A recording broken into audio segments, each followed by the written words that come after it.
Alors, je lisais un truc en ce moment, et ça fait plusieurs fois que je le lis. On parle au niveau de l'alimentation, de l'équilibre alimentaire, qu'il faudrait consommer en moyenne 75% de notre alimentation doit être composée d'aliments riches en eau, enfin qui permettent une hydratation en tout cas. Donc je me suis un petit peu interrogée, on va aller voir justement à quoi ça correspond parce que est-ce que c'est vraiment un truc à la mode ou est-ce que c'est vraiment ça qui est important et ça qui est efficace. Voilà, donc salut, moi c'est Nadège, je suis donc naturopathe chanteuse, voilà, je sais, c'est comme ça que je vais me présenter maintenant puisque au final c'est ce que c'est ce que je représente, donc voilà. Si tu suis cette chaîne, tu sais que voilà que j'ai les deux casquettes et que les deux soignent, donc c'est le principal. Donc alors, je reçois cette information sur les réseaux sociaux notamment, et ce truc en fait vient du fait qu'effectivement l'hydratation est très importante. On est souvent en manque d'eau. D'ailleurs, c'est ce qui crée, en fait, le manque d'hydratation crée beaucoup de choses. Entre les maux de tête, la peau très sèche, il peut y avoir aussi des problèmes de concentration, des problèmes de douleur, notamment au niveau du dos. Des douleurs musculaires, c'est vrai qu'on ne s'hydrate pas assez. Et il y a un monsieur donc qui s'appelle le docteur Howard Morad, qui est dermatologue en fait, et qui a écrit un bouquin qui s'appelle The Water Secret. Ah, j'adore mon accent.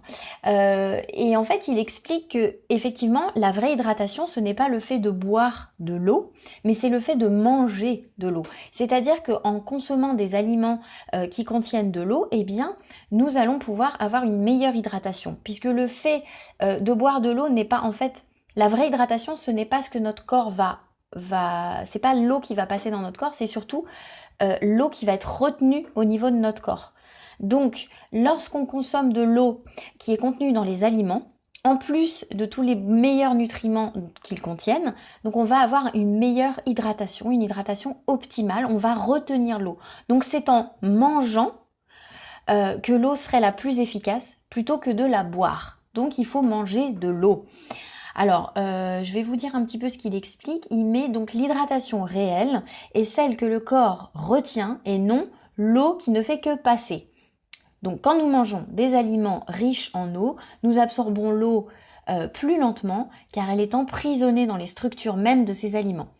Donc cette absorption lente et complète apporte une multitude de bénéfices additionnels. Donc c'est vrai, c'est vrai. Le problème qui se pose, et ce que je vois beaucoup, c'est que avec ça, les articles fusent dans tous les sens et on dit il faut manger des fruits et des légumes. Alors je vais même vous donner la liste des fruits et des légumes qui contiennent le plus d'eau. Donc le radis, 95%, la salade, le céleri, les champignons, le potiron, les épinards, le chou-fleur, le pamplemousse, le brocoli, la carotte, les choux de Bruxelles, les pommes, voilà, la pêche aussi, enfin ça en contient énormément. Et le truc c'est que je vous vois venir, c'est que vous allez tous vous mettre à manger et à bouffer des légumes et des fruits au point de ne manger que ça. Et j'en croise régulièrement, attention, je vous vois. Alors tout de suite, j'arrête l'idée reçue. Quasiment tous les aliments contiennent de l'eau. D'accord? À une certaine proportion, certes.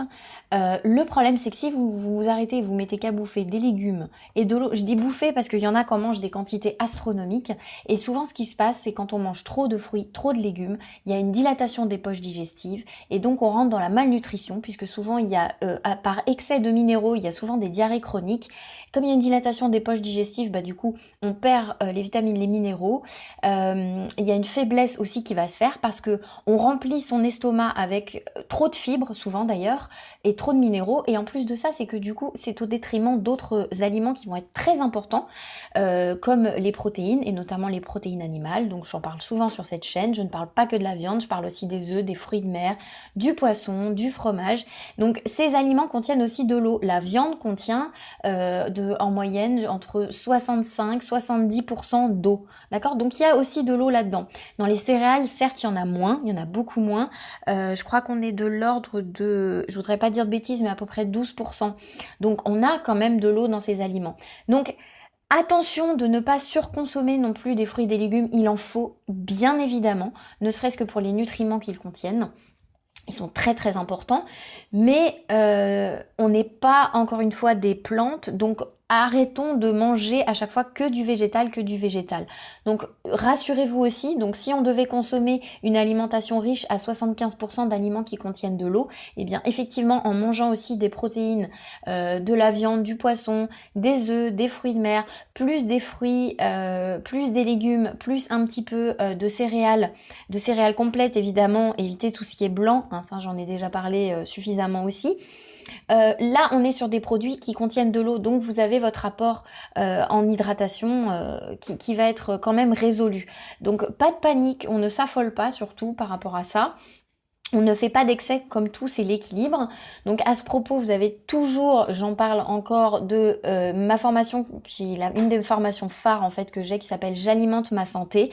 Vous avez vraiment toutes les informations des bases de l'équilibre alimentaire. Donc là, c'est pas compliqué, c'est vraiment du concret. C'est quel aliment je peux manger pour me redonner de l'énergie, pour éviter les problèmes de glycémie notamment, et c'est valable pour toute la famille. Voilà, vous avez tout. Et en ce moment, donc il y a une promotion dessus. Donc c'est intéressant d'aller voir, voilà, pour vous, si vous savez plus trop où vous en êtes, vous pouvez aller regarder le programme de la formation, voir si ça vous parle, et vous avez toutes les infos, donc je mets tout en dessous, là, ici, là, en dessous. Je pense que je vais faire, on va en reparler dans d'autres vidéos, voilà, ça va être la thématique de la semaine, donc sur l'alimentation, voilà, si vous avez des questions, vous les posez aussi sous cette vidéo. Voilà, j'espère avoir répondu au maximum, voilà, à cette fameuse interrogation sur l'hydratation. Pensez donc à bien vous hydrater. Et puis, on se dit à très bientôt. Bonne semaine à tous. Ciao!